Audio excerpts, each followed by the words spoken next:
Shalom, Assalamualaikum warahmatullahi wabarakatuh. Nama budaya, salve, salam kebajikan, salam sehat untuk kita semua. Perkenalkan, saya Albert Junior Mbau, mahasiswa Fakultas Hukum Prodi Ilmu Hukum Universitas Persatuan Guru 1945 Nusa Tenggara Timur dengan NIM 2374 201058. Berikut saya akan memaparkan materi saya pada mata kuliah kriminologi, dan tujuan video ini dibuat sebagai bentuk pertanggungjawaban terhadap ujian akhir semester periode 2024-2025. Baik, dalam studi kasus yang saya ambil itu saya mengamati tentang tindakan kejahatan cyber dalam pengungkapkan informasi atau doxing pada media sosial.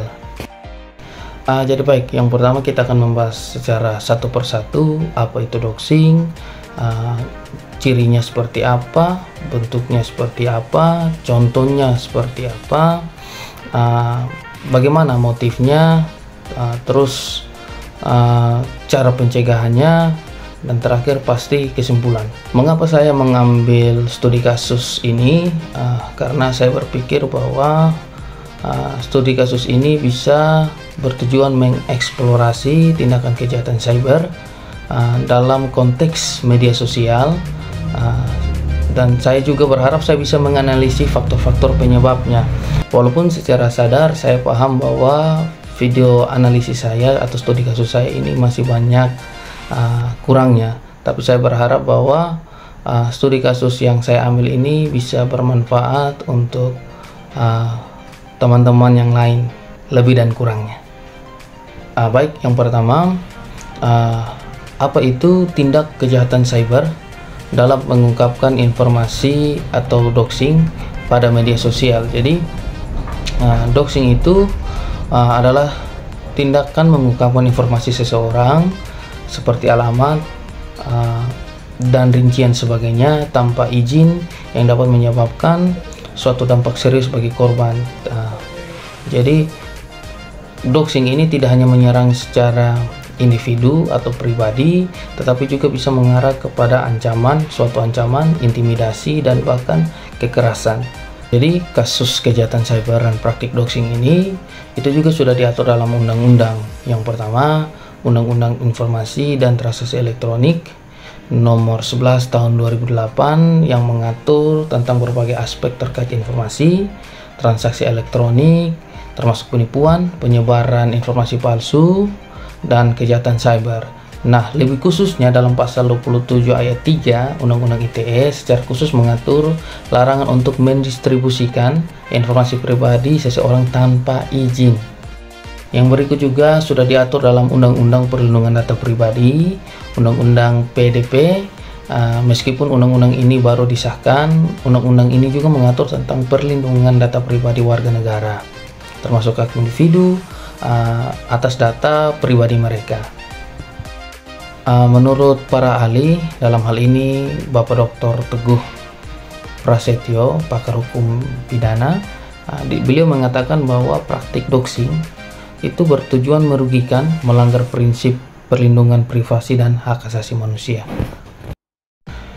Saya juga akan memberikan beberapa contoh terkait tindak kejahatan cyber atau praktek doxing kepada teman-teman, untuk teman-teman ketahui dalam bermain media sosial, baik disengaja ataupun tidak sengaja, itu sudah termasuk kepada unsur doxing dalam kasus tindak kejahatan cyber. Bung Towel saat ini mungkin bisa dibilang sedang ketar-ketir karena mengalami serangan cyber oleh salah satu hacker dengan nama samaran Vault Anonim. Ya gimana gak ketar-ketir sob, pasalnya si hacker ini disebut telah menyebar nomor ponsel Bung Towel, kemudian juga mengawasi Bung Towel sedang berada di lokasi mana, dan bahkan menyebar sebuah sandi rahasia saat Bung Towel pernah jadi bagian di pengurusan PSSI. Dan sandi terkait air gajah ini juga banyak membuat fans bola tanah air jadi penasaran. Dan sepertinya hacker satu ini juga merupakan fans timnas, pasalnya dia juga juga terlihat kesal melihat tingkah Bung Towel yang suka memprovokasi lewat pernyataannya dan menyenggol Coach Sintayong, baik itu saat berprestasi apalagi saat timnas sedang alami kekalahan. Wah, kira-kira apakah nantinya si hacker ini bakal menyebarluaskan hal yang dia tahu ke publik atau bakal dia simpan sendiri ya sob? Silahkan beri pendapatmu di kolom komentar. Lagi dan lagi hacker Bjorka kembali beraksi karena ia diduga membocorkan jutaan data Direktorat Jenderal Pajak Kementerian Keuangan. Setidaknya ada 6 juta data nomor induk pokok wajib pajak atau NPWP yang diduga dibocorkan dan dijual oleh si Bjorka ini di Beach Forums. Dari jutaan data, diantaranya ada milik Presiden Joko Widodo, ada juga Gibran Rakabuming Raka dan Kaisang Pangarep. Do you have CCTV? Yeah. Wait, look at this.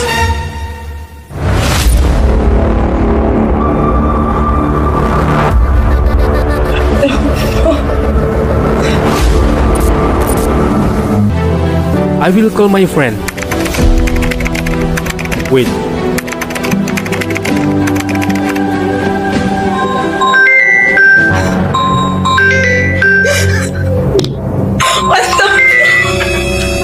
Hello?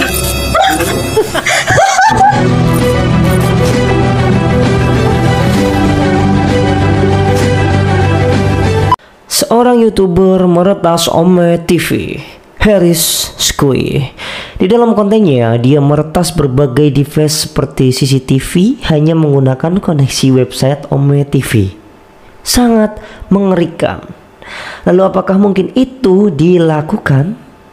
Di dalam dunia hacker sangat kental dengan yang namanya malware, di mana itu adalah pembuka jalan untuk hacker mengendalikan device target. Sangat jelas itu tidak mungkin dilakukan jika hanya menggunakan Ome TV. Di dalam kontennya juga dijelaskan dia bukan seorang hacker, jadi itu memang bukan hacking. Sebagai gambaran, jika kamu video call dengan temanmu lalu tiba-tiba HP temanmu bisa kamu retas melalui panggilan tanpa adanya bug atau malware di dalamnya. Itu sangat kecil kemungkinannya. Untuk lebih lengkapnya silahkan kunjungi YouTube Topi Merah. Link ada di bio. Oke, jadi bagaimana? Teman-teman sudah melihat beberapa contoh. Apakah teman-teman termasuk di dalam golongan orang-orang yang sudah melakukan praktik doxing, baik disengaja maupun tidak disengaja? So, mari kita lihat apa tujuan dari tindak kejahatan cyber atau praktik doxing ini dibuat. Jadi, tindak kejahatan cyber ini atau praktik doxing ini itu mempunyai berbagai macam motif. Yang pertama ada motif balas dendam, yang kedua ada intimidasi dan ancaman, yang ketiga juga ada motif politik dan ideologi, yang keempat itu ada sekedar iseng atau hiburan atau dalam bahasa kerennya trolling, yang kelima ada keuntungan finansial juga, dan yang terakhir ada rasa iri dan kompetisi tidak sehat. Tujuan dari dilakukannya praktek doxing ini dalam tindak kejahatan cyber itu juga bisa mencakup merusak reputasi, menciptakan ketakutan, memobilisasi massa, atau mendapatkan keuntungan finansial.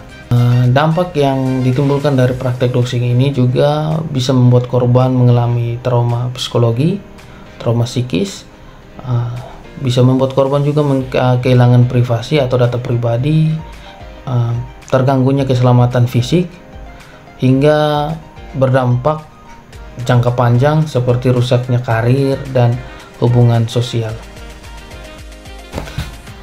Yang berikut bagaimana cara pencegahannya. Yang pertama, masyarakat perlu menyadari dan meningkatkan kesadaran mengenai literasi digital. Yang berikut juga menjaga informasi pribadi secara baik dan aman. Yang berikut juga secara bijak menggunakan media sosial. Dan yang terakhir adalah menggunakan alat keamanan digital yang disarankan oleh berbagai macam platform media sosial untuk bisa mengamankan data pribadi kita dengan aman dan baik. Kesimpulan dari studi kasus saya di sini, saya mau berbicara bahwa tindak kejahatan cyber dalam pengungkapan informasi data diri pribadi pada media sosial atau doxing itu mencerminkan sisi gelap dari era digital sekarang ini.